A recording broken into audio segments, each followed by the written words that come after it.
Do you ever think about like what's actually happening in your brain when you're freestyling? Like how early does the next bar exist in your head before you say it? Because it is so crazy to think about the fact that your brain can be generating lyrics like that, you know? Yeah. I'm only it's I want to do the thing where they put the like look inside my brain while I'm doing a freestyle. That would be interesting. Yeah. That'd be a dope YouTube video, I think. That could probably tell us a lot. But to answer your question, I'm slightly ahead of where I'm at. Freestyling is like juggling. As you're throwing something, you're simultaneously aligning your hand to catch the ball that's falling, you know? So it becomes this sort of fluid thing. If I'm gonna do a rap about the bottle, you know, first I set it up. So what rhymes with bottle? Model. So, shining in the spotlight, something like a model, staying hydrated. And now I know I'm gonna say bottle. So while I finish out that sentence of staying hydrated like the water in the bottle, I'm looking to your coffee, and then I'm thinking, stop me will lead to coffee. So I'm kind of like daisy chaining and just overlapping slightly, if that makes sense. And is this something, did you actually study it? Did you get on Google and be like, how to freestyle? Hell no. Or is it just something that you worked on by just sort of trying it over and over and over? Yeah. At first it was just trying it over and over and over. Right. And then it was like discovering great freestylers, you know, like discovering Super Nat and just being like, what the fuck, having my mind blown by him and being like, how the fuck is he doing that? That's impossible. Right. You know, and then just listening again and again, and you start to pick up little sort of like techniques that people use, and just going from there, you know, studying the greats and just doing it again and again and again. And then it got to a point where it was like, yo, I want to like make it crazier, you know, like what's the next step? And I would create little exercises and ways to sort of get better, you know? And I still do that constantly, and I think I'll be doing that forever. I think that's kind of the biggest thing I gained from being a drummer and being a musician is like, I know how to practice, sort of like self-guided, you know, like I know how to be like, yo, if I watch what I do and I don't like something about it, I'll work on creating an exercise to fix it. You know, and things of that nature. So describe an exercise, like in terms of like, I don't know, like you mean just like coming up with a word and trying to think of like, have you done that so many times that like there's almost no word that somebody could throw at you that would throw you for a loop?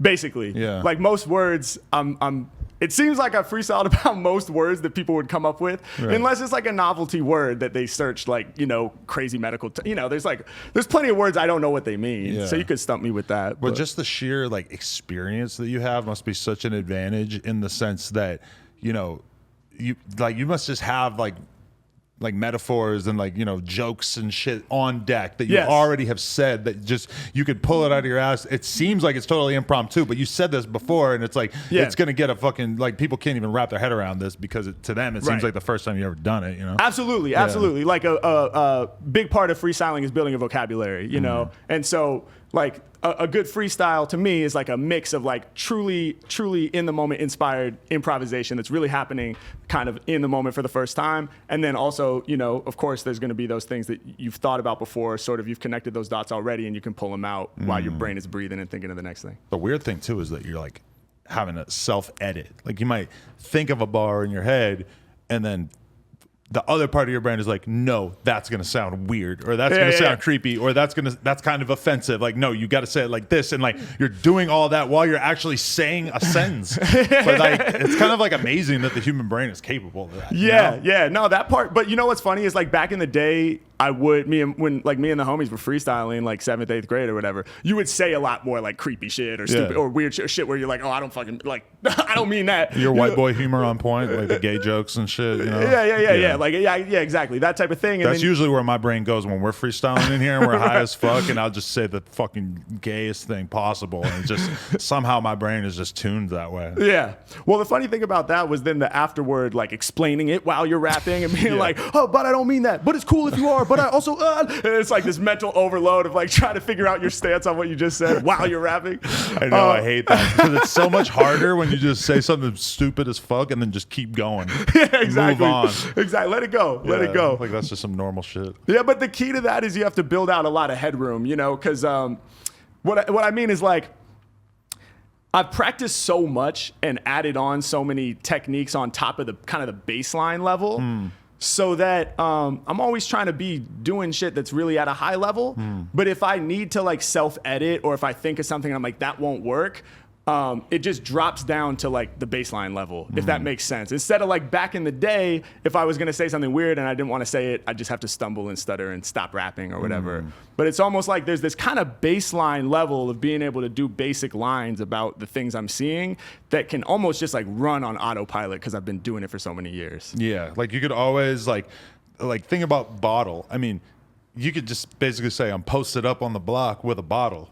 Yeah. And that sounds like a bar, even though like what are you actually saying? Like, because you could say I'm posted up on the block with a coffee cup. Right. You know, it just sounds like, yeah, I'm driving down the street with a coffee cup. It's the same fucking thing. But like, Sure. You know, it sounds like a rap lyric. You know? Yeah, absolutely. Yeah. We're getting deep here. We are. We're Yeah. going in. So what happened in this video? You filmed one where you were rapping over your beat. Yeah. Yeah. So I did the video with my friend Jacob, and I didn't have a YouTube channel or anything of that nature. You know, I just did this as a favor to him. Like whatever, he was my boy, so I did the freestyle. Didn't think much of it. Took like half an hour.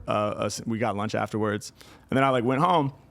And then like about a week later, I woke up from a nap, and my roommate at the time, I came out and she was like, "Yo, you're going viral right now." I was like, "What are you talking about? Like, what?